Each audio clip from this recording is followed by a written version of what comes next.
Hi guys, another little prologue. This is where I go a little bit country on you.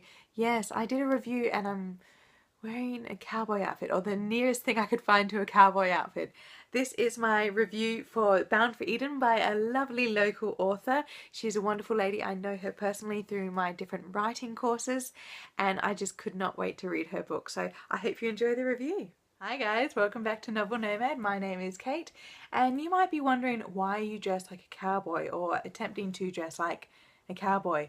That is because I'm reviewing this wonderful book called Bound for Eden by Tess LaSue, and yes, there are cowboys in it. It's set in the Wild West, and it is absolutely wonderful. Now, quick disclaimer, this is a romance book. Yes, I read romance books, but this is absolutely fantastic if you want a book that has not only romance, but it has a really great adventure story. It has a really good intrigue and mystery about it, murder and mayhem, of course, but it's also really well written and a really good historical fiction itself. So as soon as you open Bound for Eden, you are following a group of runaways. Alexandra Barrett and her two step-siblings are running away from the very dangerous Grady brothers. Now, unfortunately, Alexandra did actually steal quite a lot of gold from them, but they have been hounding her family to give up their land and farm ever since their parents died. So in order to run away, Alexandra decides it's best if she cuts off all her hair in hopes to confuse the Grady brothers and manage to escape on the Oregon Trail. Now they get to the last point before the trail begins, and unfortunately Alex meets Luke, who is a very charming, good-looking man and will be the captain of their wagon train heading west, so she'll be spending months with him. Although Alex never really gets a chance to meet him properly because she's always either in disguise, or if she does dress as a female, she's under another name. On the other hand, Luke is completely unaware that Alex, the woman that absolutely enchanted him at the dance at the village, is actually the ragtag boy in the wagon train that he's actually been trying to help become more manly.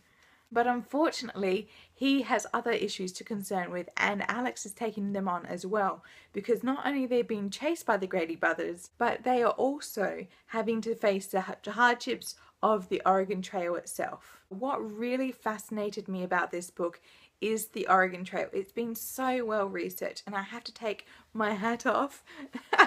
I can do that now. I have to take my hat off to Tess LaSue because she obviously did her research and it reads really well.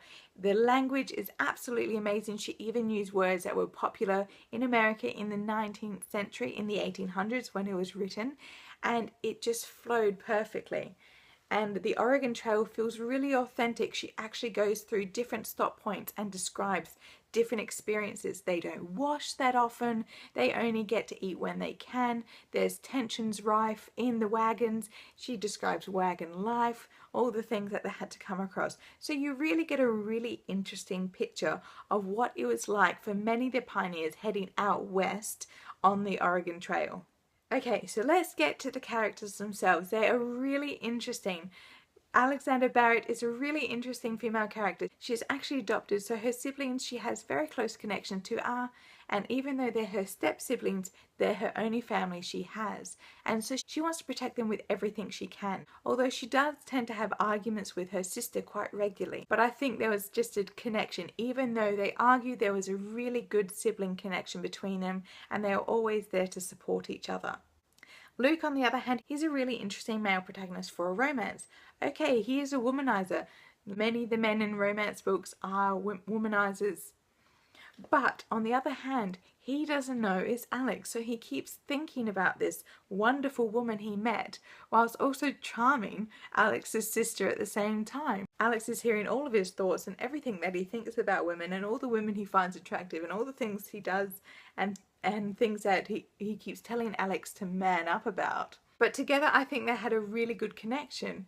Now, unfortunately, you don't have that classic male-female kind of rivalry that I love. I really love a really good banter between two characters. And they did have this, but unfortunately Luke was treating Alex as a man. So it had a bit of a different spin to it. There were tensions, but it wasn't to the point of that kind of simmering, seething romance. Another great addition to this book is the humour. It actually made me laugh so often, and I love when romance can do that because it not only focuses so much on the emotions of the characters but also their internal thoughts, so you actually get to hear what they think of the characters. And let's face it, Alex being told by Luke what women should do, she had a lot of internal thoughts saying, yeah, right, buddy. But it was absolutely hilarious just listening to these two characters interact, and also having that back knowledge and the reader knowing that secret behind Alex's identity. So I thoroughly enjoyed Bound for Eden. It was a really unique romance book I read, and it has some absolutely fantastic historical elements in, and I highly recommend it for anyone who just wants to have a bit of fun and adventure. It's a Wild West story. Yes, it has some kissing and romance in it, but it's still great fun. So thanks for joining me, guys, and I won't be so disguised in this hat, but I hope to see you all next time. Bye!